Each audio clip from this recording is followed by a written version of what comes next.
and right into the stretch. Looking back and throws up the middle. Rose is on his way around. Picked up by Otis. Here comes the ready or not.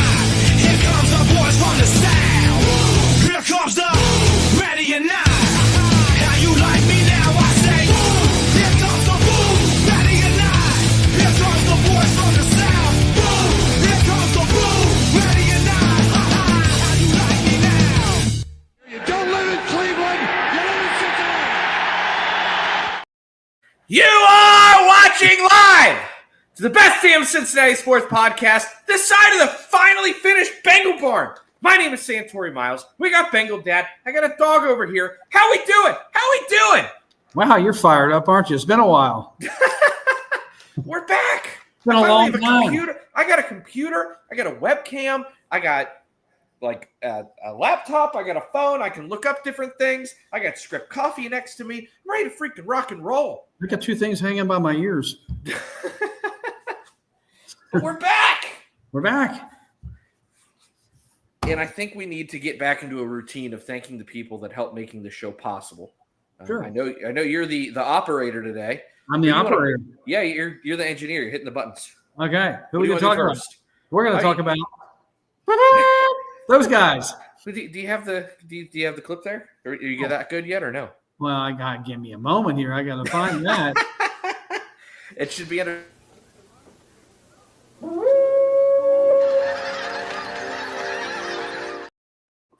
Imagine, if you will, you've been waiting all year for baseball to start. You're riding the Terry Francona train. You're feeling good. You're feeling hyped. Then Spencer Steer goes down. Then Stevenson goes down.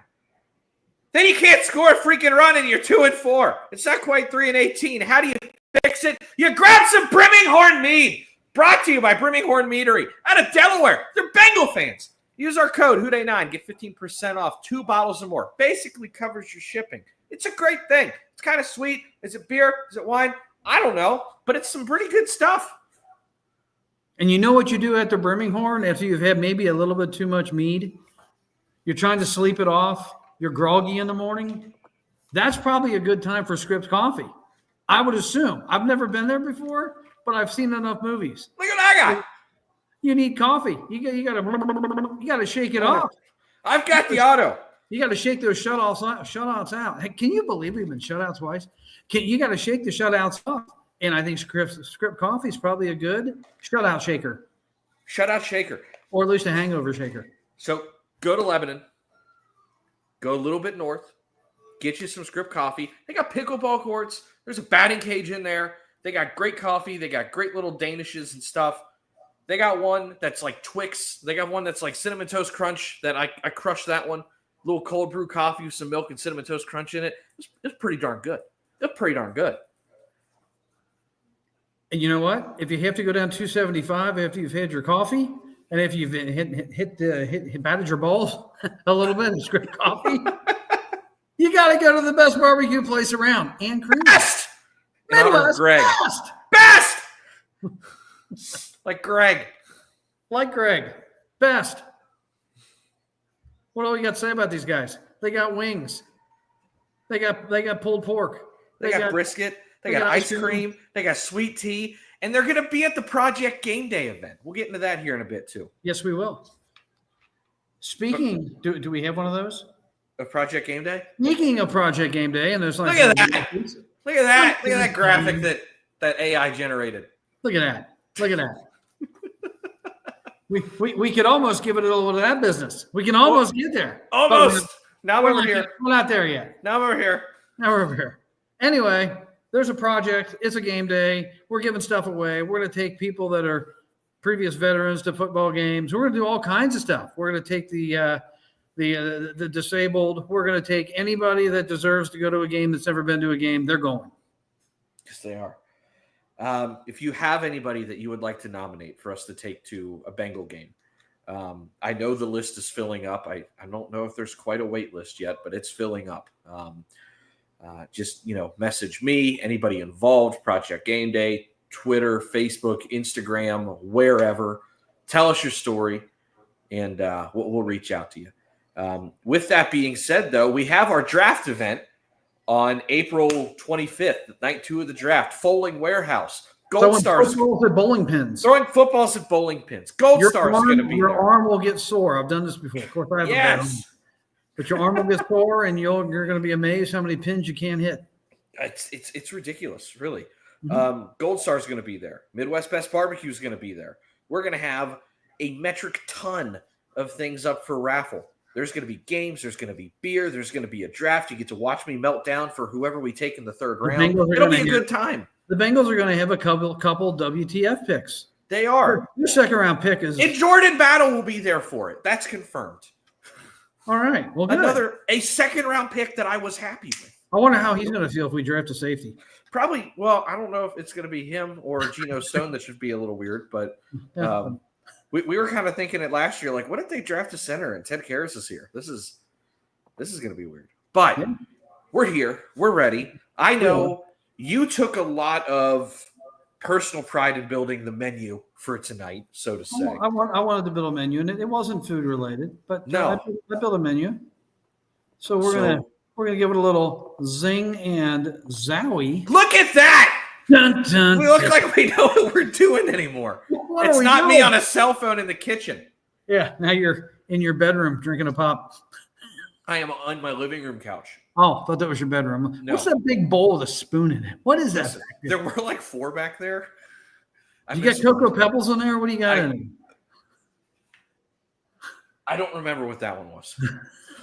It's supposed to like go to the sink, get cleaned, and get put away. It didn't happen. I'm just telling you that's what's supposed to happen. You got a fanny pack hanging over there? What is that? That is so I don't know if you're familiar with this or not. This is a cultural thing in the Midwest. That is our bag of bags. That's where we put all the Kroger bags and Meijer bags and Walmart bags. We got all of ours in a Joe Burrow Kroger bag. So you have the bag of bags. We have a Burrow bag. Yeah. Okay, that's our bag of bags. It's just easy access. All right. Okay. All right. Well, we need to get started, and we're going to start with the team that plays here in 29 minutes. Okay. In their house of horrors up at Miller Park or whatever they're calling it this year. We're going to start with these guys. That's all we got. One goddamn hit. That's it. I feel like I've been saying that halfway through every single game this year, except for the one where they scored 14 runs, and I kept hearing my deceased mother throughout the 7th, 8th, and 9th inning saying what she used to always say, they should save some of these runs for tomorrow. And was she right. I think Dale sent that to us in our group text. They should save some of these for tomorrow. And then the next night we're getting shut out. And he's like, every damn time. And then the next night, it's happening again. And someone else said, these are just the Bengals of baseball. They scored a shit ton of points and lost 2 out of 3. So I've been reading some of these guys that probably know a little bit about baseball, so I'm not going to say anything negative about them, but I have a different point of view of why the offense sometimes works and why it sometimes doesn't work. Torpedo bets.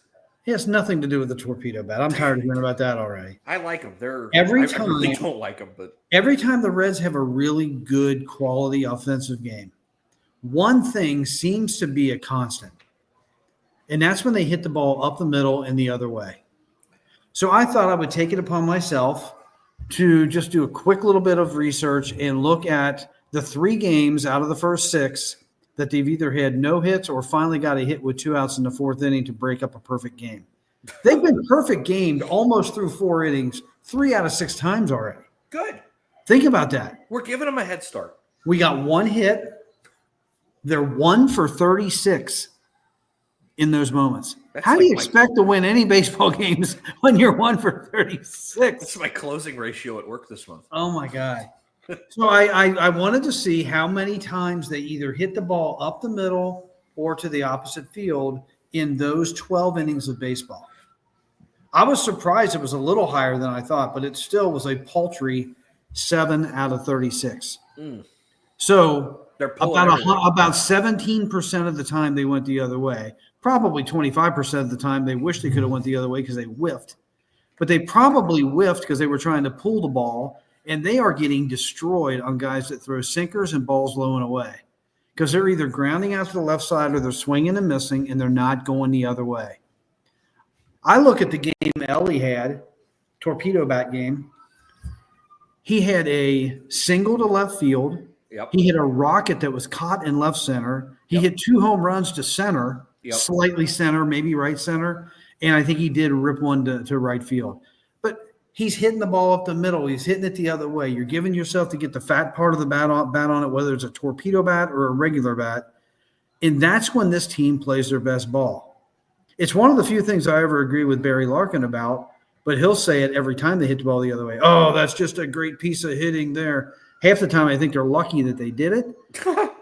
But, I mean, if they were doing it on purpose, they would do it more than 17% of the time, especially when they're struggling in games. Right. That's what they should be doing. I'm hoping that Terry Francona can talk some sense into some people. You know, I'm just seeing him right now standing there. I don't know what I expect him to do, but holy cow. They've already lost 3 one-run games. They've been shut out twice. Boy, I don't know what to think here. And there's people already calling for Benson, and they're calling for Reese Hines. I mean, we're reaching, guys. It's the Benson first. hasn't hit well in a year and a half, and Reese Hines hit well for 6 days in his life. Yep. If that's the answer, that's a problem. Fraley looks lost. Fraley looked bad all last year, and I know he was going through some personal problems. Mm-hmm. He looks lost at the plate. Spencer Steer hasn't had any spring training. I don't know why they just don't shelve him, get that shoulder fixed, send him for extended spring training, bring him back in June, July, whatever it is. He's not helping us. We got to get guys that consistently put the bat on the ball. I like this Lux kid from the Dodgers. I told you would. He looks like he's got a clue. He really does. I like the way he hits. I think you're going to like the Hayes kid. Ellie's been swinging well. McLean was swinging well. He hit the 3 home runs, probably went to his head because he's starting to strike out now. Friedel's not doing much. They got Candelaria had a good first game. He's doing nothing. They're struggling. They got to start putting a couple bunts down. They got to just do something to make something happen. They can't just sit back and wait for somebody to get a hold of one. Well, and that's supposed to be what Francona brings to this team. So we'll see how it goes. Here's the thing. It's been 6 days. I'm not trying to write anybody. Now, if they get to that wonderful 3-18 mark that they seemingly keep hitting, then we'll write them off at that point. But typically, though, pitching is ahead of hitting early in the season. It is, and that's certainly where it's. I mean, look at all the low-scoring games at Great American Ballpark. If I'd have told you a week ago, before the season started, that this is what the pitching would be like, you would sign up for it the entire year. I'm still going to sign up for it because eventually they're going to get some hits. They will, and eventually the pitching will dip too. It's all ebbs and flows. It always does. I was very impressed with Brady Singer. It's the first time I've ever seen him pitch. But he attacked the zone. He wasn't afraid of going to the. He was rocking. No, that's Martinez. He wasn't. That's Martinez. Oh, I thought he was the one rocking. I've watched like 2 of the games, so I'm not. He takes a quick step back real quick and kind of throws him, I think, a little bit off stride. Okay. Well, there was someone who was rocking like he was like my brother. He was risen with autism, and I liked it. The only pitcher I've watched so far that concerns me really is now I forgot his name. Long-haired guy that seems like every pitch is a slider. Yes, Marlowe. He can Barlow. He does not seem like he goes after the hitters. He throws a lot of sliders in the same exact spot. Yeah, I know Bo got blistered on opening day, but I think his approach is good. I think I know. I think here's the thing, and I give Jabot a lot of shit. I mean, we nicknamed him Drumstick because I thought he looked like a cup of melted ice cream. Yeah. But when he's on, he's pretty darn good. He is an aggressive pitcher, and I appreciate that. Yeah. He's somebody I wanted on the team, Yeah, but he's going to be a guy that I don't want in high leverage situations, though. I think the 2 left-handers are going to be pretty good. Taylor and why am I forgetting the guy we got from the A's 2 years ago? Malt. You also have Suter. Yeah, I don't really like when he comes in the game. He seems like he gets hit a lot. Don't talk about my boy. Out of the 3, he's the least that I'm pleased with. Typically, you don't have 3 lefties in the bullpen either. So he might make his way out of there pretty soon too. I just don't like what I see there. Well, keep in mind you've got Ashcraft coming back at some point. You've got Rhett Lauder. Who Did will be Ashcraft coming get back. hurt? I don't think he's. Has No, he been here this pitched year? opening day. Did he? He pitched well. On opening day? Yeah, he was one of the 3 consecutive pitchers that got 3 in a row out. I didn't think he came in. I haven't seen him pitch since, but I haven't watched every inning. I look like a freaking idiot. That shows how much I've watched this team. Yeah. I thought he was hurt. No. What's his name? Pagan. He's looked good in his 2 outings. He has looked significantly better. I've watched him pitch. I can't say I saw him pitch. He looked aggressive. I mean, every starter got the save. Every starter has looked good. There was one that looked a little shaky. Oh, I thought even though he only gave up 1 run, I think it was Spires. I think he looked a little shaky. Yeah, but if that's your 5, and he's really not your 5, he's like your 6 or 7. Well, and Lodolo looked a little off. He's pitching again tonight, so we'll see how it goes. Yeah, he'll either do great or get shelled. He's so we'll see. We're a week in. The results aren't great, but they're a game under 500. They're 2 games under, but there's 156 to go. I'm getting every fucking thing wrong. Yeah, you need to stick to I'm just football. gonna be quiet. So moving on. That's enough on the road. Please get to a sport I know something about. Let's talk about the mouth that all of a sudden is starting to roar. Katie Blackburn probably hasn't said more than 10 words in the media the last 10 years. And now a couple controversial comments, even though this one, I believe, was taken out of context. It's very much out of context. And for all those clickbaiters out there, they've done a great job. They got people worked up. I looked at it, and I figured that there was something that they only had part of the story in there. Yep. Yeah, the Bengals aren't going anywhere. I mean, yeah, she can say that. I mean, they could go anywhere they wanted to. If everything were right, but it wouldn't be them taking them somewhere unless the city just said go ahead. And I think I don't think they would have to sell the team if the city said go ahead, but if the city said no, their only option would be to sell the team. I believe that's how I read that rule. But I don't think there's much to worry about here. I think they want to stay here. I don't think that there's any any reason to lose sleep or jump out of a building or whatever you might do when you get upset. I believe the Bengals will be here probably beyond my years. Yeah, I don't think the county wants them to leave. I don't think the Bengals want to leave. I think logistically speaking, it would be a bad financial decision for the Bengals to leave. They've just purchased all that land. They're building a practice facility. They just did the locker room. They just spent all kinds of money on Joe, Jamar T. We'll see what happens with Trey. I mean, they've invested so much in the last 3 years, really. And the county would lose an impeccable amount of money, including everything they spent to build the stadium just to have an empty one that they'll never recoup the finances that having an NFL team brings. It will get ironed out. It's going to be a lot of posturing. It's a lot of politics. You got the county saying that they're acting quickly. You got the Bengals saying they're acting quickly. You got the Bengals saying the county's slow. You got the county saying the Bengals are slow. Who do you trust, the Brown family or the U.S. government? Frankly, neither of them.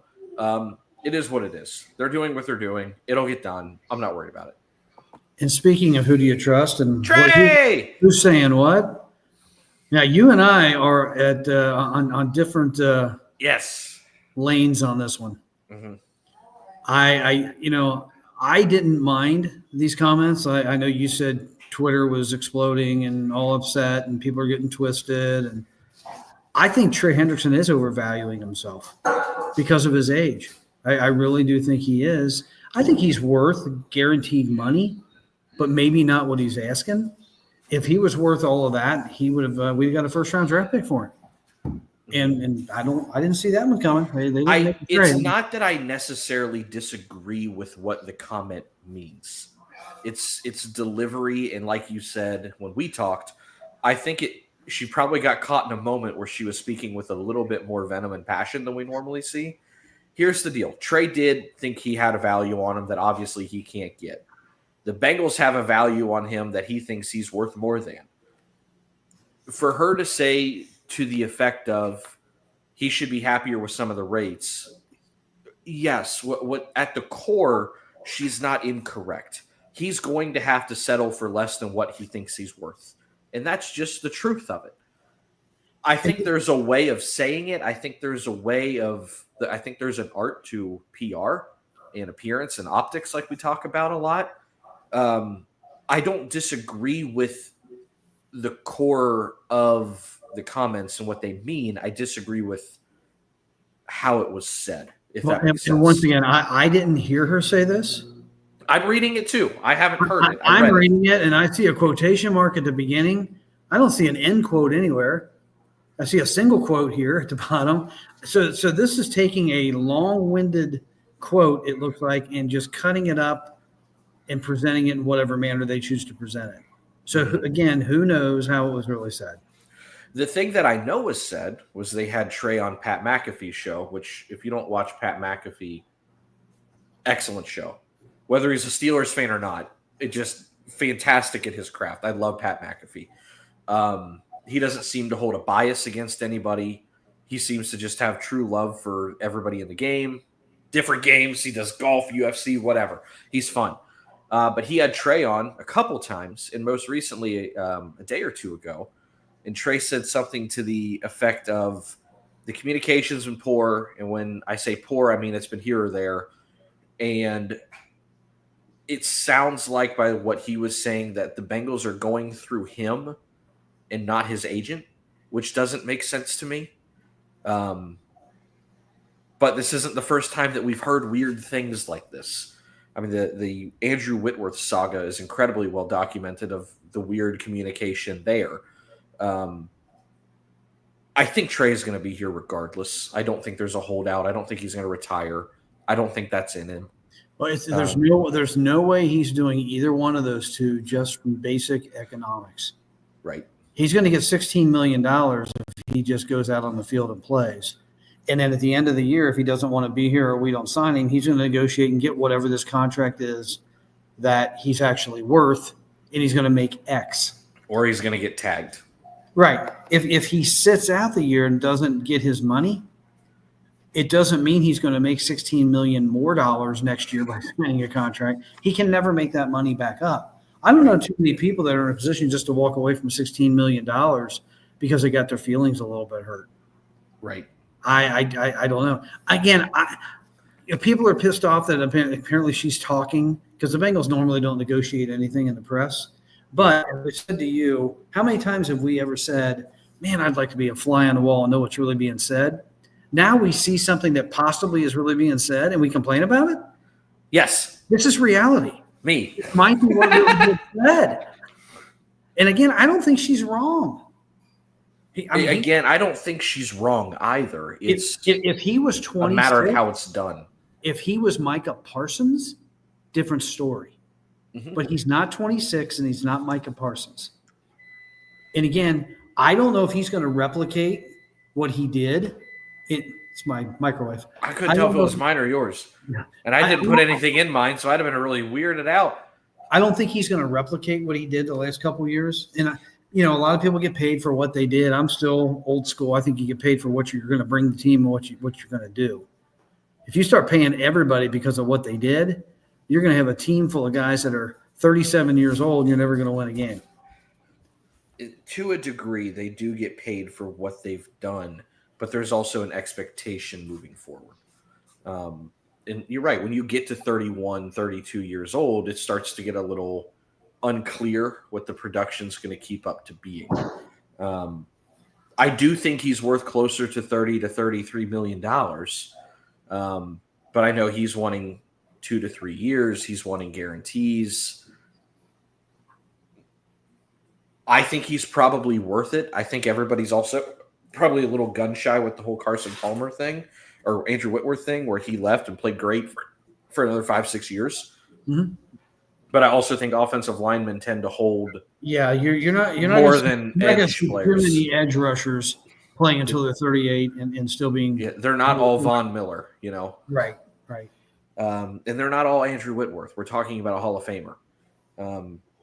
I think Trey's probably got 2 or 3 really good years left in him. But as you said to me, and not that we expected Sam Hubbard to play at a great level, but he went from a competent defensive lineman to arguably the worst defensive lineman in football, seemingly like that. And I know he was hurt, but man, that he fell off a cliff I know. overnight. And again, I'm not trying to be a Bengal ownership apologist, but how many times have we seen him come off the field holding his back? A lot. Back problems don't go away either. It's not like all of a sudden once you're 34, back's great now. It progressively gets worse. So there are some question marks here. There are some. I want him back, but I don't want to overpay for him. But I want him back. And I think that's where the Bengals are. I think they want him back, but they don't want to overpay for him. I think the fear is, and this is something you have to take in consideration when you talk about how your team is built, because you can always look 2 to 3 years out and kind of get an idea, right? Well, 2 years from now, we know T, Jamar, and Burrow are going to eat up a large portion of that cap space, and paying Trey more than you would be paying T at that point muddies the waters for somebody that will be 33 years old. I do think that that's problematic at the time, and then in your case, you go, okay, well, how do I build the contract to where I can get out of it at that point? Well, that's what Trey's issue is, because that's when you start talking about guaranteed money. So, there's going to have to be some give or take. I think the Bengals like to take a little bit more than they like to give, but I also don't know what Trey's really asking for in terms of all the guarantees. No, we don't know. We're kind of in the dark, Yes, really, yes. but Right. it's so easy to assume that Trey's getting shafted because of, I don't know, 1,000 data points over the last 25 years. Well, the other thing that you said yesterday, and again, I don't think it's nearly to this level. I was really concerned last year that the Bengals were going to get off to a really bad start because of all the distractions. Because I wonder if it falls into that category. Because I don't think this does. He's not the lightning rod socially that dynamic. Chase is. What's that? Socially dynamic, put it that way. Well, he's just not the lightning rod that Burrow would be or that Chase is, and I think he'll keep his mouth shut too, because I do think he's a bit of a company man. I'll say yeah, that. yeah. Chase can whine a little bit. He can cry. We've seen it. I don't think he'll do as much of that. They'll figure this thing out. It's just not. They've spent a lot of money on some players, and unfortunately, the purse strings have to get a little tighter at some point, and I think they're going to tighten on him. They might. I just think that's where it's going to happen. I do think he'll get a raise. I do think he'll get an extension. I don't think he's going to play the year on $16 million, and I don't think he's going to hold out either. So, Stranger, nice to see you. I think I've never actually seen you. This year might be worth 32, but he wants long-term contract. I have my doubts that he will be worth 32 long-term at his age. Yeah, would I justify paying him $32 million this year? 100%. 100%. I think he's worth that. Next year, probably. The year after that, I don't know. Here's probably a dumb question. Do they ever write contracts where the first year is worth more than the second, which is worth more than the third, and it graduates down? Years ago. So technically all contracts are kind of like that. Though they front load the cash, right? So the cash, yes, but the cap hits go up. They used to do contracts to where the cap hit gradually went down. But that gets away from actually it really doesn't get away from security because it matters how much is guaranteed. I mean, if they want to do 45 this year, 30 the next year, and 10 the next year, and it's all guaranteed and it cuts out to that 90 or whatever, sure, do it that way. I don't know if Trey would do that or not. No, I was just curious because, I mean, obviously as people get older, their value goes down. It just seems like a logical thing. That's why you see guaranteed money up front and high cap hits with less guarantee toward the back. So if on the chance the team decides to keep you or restructure, you can keep that money. But most likely guys get their contract in the first 2 years is typically how that works. So if, there's only a year guaranteed, they know that the last 2 years they might lose everything. There's not a lot of protection there. Greg, thank you for joining us. The more I think about Katie Blackburn, she's really not wrong at all. Do I wish it was phrased better? Yes. And I think that's kind of where I'm at too. Here's the thing with Katie. Katie is not a dumb human being. She's not. Katie's not dumb. Troy's not dumb. Brown's not dumb. Paul wasn't dumb. Paul Jr., I don't know. I've heard some stories. But they're just frugal is what it is. And we've seen some things that they've gotten away from being frugal, They were not frugal with Joe. They were not frugal with Jamar. Do I wish that Jamar's contract had some slightly different structure to it to save some money further down the road? Sure. Yeah. But they guaranteed the money, which is the thing they've never done. They guaranteed it with Orlando Brown. They guaranteed it with Joe. They didn't guarantee it with T. And everybody, it's funny. You pay T and everybody's like, oh, they shouldn't have done that. And then they see the details and it's like, oh, well, you screwed T. And it's like, pick a reason to hate me, please. The same thing will happen if and when they extend Hendrickson. The same thing will happen. Mm-hmm. The structure matters to me. I'm glad we can check the box off that they don't just let their players walk anymore. It seems like those days are over, right? Well, I don't know if they're over. I think they're cognizant more of it, and they're trying not to. Well, I mean, who was the last one they really let walk over Big Bunny? We're going Bates, which I know that's 3 or 4 years ago, but they took care of Joe. They took care of T to a degree. T took a little less to stay here, but they still took care of him. They took care of Jamar. They've given Trey one extension. Some people would say Mixon, which I totally disagree with. They paid Mixon. Mixon was not performing here. Yeah, I think that was a really good idea. They got rid of Mixon. I don't know how many times I've had to tell you I was banging the table for Chase Brown before he was even a Bengal. Yeah, I don't miss Mixon's production. I think Chase Brown's a better running back than Mixon. Mm-hmm. Chase Brown can hit a home run, and he can do 1 yard at a time too if he needs to. Yeah. The thing that you get with Chase Brown that you didn't get with Mixon was anytime Chase Brown turns a corner, you have to hold your breath. He's got a little bit of that Willie Parker to him where you were just like, oh shit. Yeah, go get him. The benefit of Mixon is Mixon didn't put the ball on the ground. Mixon was incredibly reliable, incredibly steady. I do not want it to seem like I disliked Joe Mixon. He was worth every penny he was when he was here. But it got to a point where the pennies didn't make sense, and he's gone and Chase Brown is in. That's natural progression for building a roster. It is what it is. It's going to happen with Joe at some point. It's going to happen with T. It's going to happen with Jamar. At some point, they're not worth the cost. He was toward that. And he did great for Houston. And I'm happy for him in Houston. I've got mutual friends with Joe. And, it worked out. I don't think there's very many hard feelings, quite frankly. Happy for him. Really am. Well, I think we've about run the gamut. The Reds start in 3 minutes. Reds are up in 3 minutes. That means Ellie's going to be hitting in about 8. In about 6 strikes.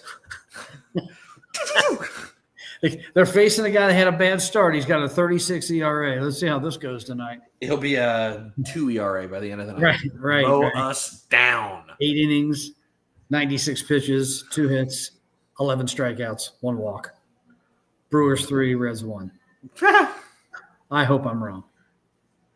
Well, I'm glad that we were able to have what seemed to be a very fluid show. And I look forward to getting back to doing this once a week again. Next Thursday. Yeah. Barn is 100% done. Yeah, Barn is done. And for those of you that are coming to see it in the coming weeks, I think you'll be pretty impressed. It's really, really, really cool. It really is. There's a beanbag chair that I can't get in my apartment, and I couldn't get out of it. I melted into it. There's 2 of them. There's 2 of them. I think me, Pork Chop, Greg, and Darth could all fit on one in one giant man puddle together. Wow. All right. I think that's it for the night. You didn't like that one, huh? Man puddle. Man puddle. Yeah, I don't want any part of the man puddle. Just tell Kim I left a man puddle in the barn. and see what You're out. You're never allowed in the barn again. All right.